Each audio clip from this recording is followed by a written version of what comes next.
வணக்கம். சற்று முன் கிடைக்கப்பெற்ற மிக முக்கியமான செய்தி ஒன்று வெளியாகியுள்ளது. காலையில் பன்னீர்செல்வத்தின் வீட்டிற்கு சென்ற எடப்பாடி பழனிசாமி அவர்கள் என்ன காரணம் தெரியுமா? 2026 சட்டசபை தேர்தலில் எப்படியாவது அதிமுக வெற்றியடைய வேண்டும் என்பதற்காக பாஜக தலைமையில் தற்பொழுது அதிமுக பிரிந்து கிடப்பவர்களை ஒருங்கிணைப்பதற்கான முயற்சியில் ஈடுபட்டு வருகிறது. இப்பேற்பட்ட ஒரு சூழலில்தான் தற்பொழுது டிடிவி தினகரனை எப்படியாவது பேசி கூட்டணிக்கு வரவழைத்து விட்டார்கள். ஆனால் பன்னீர்செல்வத்தை தற்பொழுது அதிமுகவில் இணைப்பதற்கோ கூட்டணி பேச்சுவார்த்தையோ பன்னீர்செல்வத்திடம் நேரடியாக தொடர்பு கொள்ளவில்லை என்பதை நேற்றே ஓபிஎஸ் அவர்கள் செய்தியாளர்களது சந்திப்பின் பொழுது பேசியிருந்தார். இப்பேற்பட்ட ஒரு சூழலில்தான் தற்பொழுது பன்னீர்செல்வம் அவர்களை அதிமுகவில் இணைக்கும் பட்சத்தில் தென் மாவட்டங்களில் பெருமளவிலான ஆதரவுகள் நமக்கு கிடைக்கும்.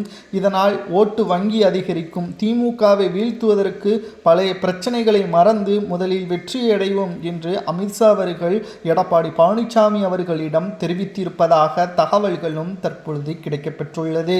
இப்பேற்பட்ட ஒரு சூழலில்தான் தற்பொழுது என்ன செய்வதென்று தெரியாமல் ஆலோசனையில் இருந்த எடப்பாடி பழனிசாமி அவர்கள் பன்னீர்செல்வம் அவர்களை கட்சியில் இணைப்பதற்கான பேச்சுவார்த்தையை மூத்த நிர்வாகிகளிடம் பேசி வருவதாகவும் தகவல்கள் தற்பொழுது கிடைக்கப்பெற்றுள்ளது.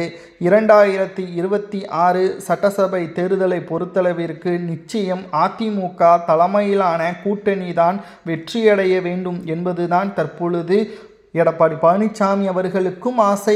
அதே சமயம் பன்னீர்செல்வத்திற்கும் அதுதான் ஆசை என்பதையும் தற்பொழுது நம்மால் புரிந்து கொள்ள முடிகிறது.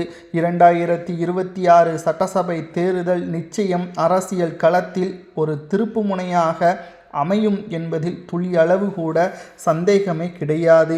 இன்று காலை பன்னீர்செல்வம் அவர்களது வீட்டிற்கு செல்ல ஏற்பாடுகள் செய்யப்பட்டது.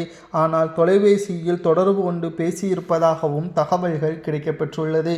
இன்னும் ஒரு சில நாட்களில் அதிகாரப்பூர்வமான அறிவிப்புகள் வெளியாகும். பன்னீர்செல்வம் அவர்கள் நினைத்தது நடக்குமா? ஓபிஎஸ் அவர்கள் நிச்சயமாக அவர் அதிமுக வெற்றியடைய வேண்டும் என்பதுதான் அவரது ஆசை. இல்லை என்றால் அவர் எப்பொழுதோ திமுகவில் கொடுக்கின்ற பணத்தை பெற்றுக்கொண்டு திமுகவில் இணைந்திருப்பார் அல்லது தாவேகாவில் இணைந்திருப்பார். இல்லை என்றால் பாஜக ஆளுநர் பதவி எம்பி பதவி கொடுப்பதாக தெரிவித்தது. அதை பெற்றுக்கொண்டு அரசியலில் இருந்து முழுவதுமாக விலகியிருப்பார். ஆனால் அதிமுக என்னை உருவாக்கியது எம்ஜிஆர் அவர்களுக்கும் ஜெயலலிதா அவர்களுக்கும் நான் ஒருபோதும் துரோகம் செய்ய மாட்டேன் என்று கூறியவர் தான் ஓபிஎஸ் அவர்கள்.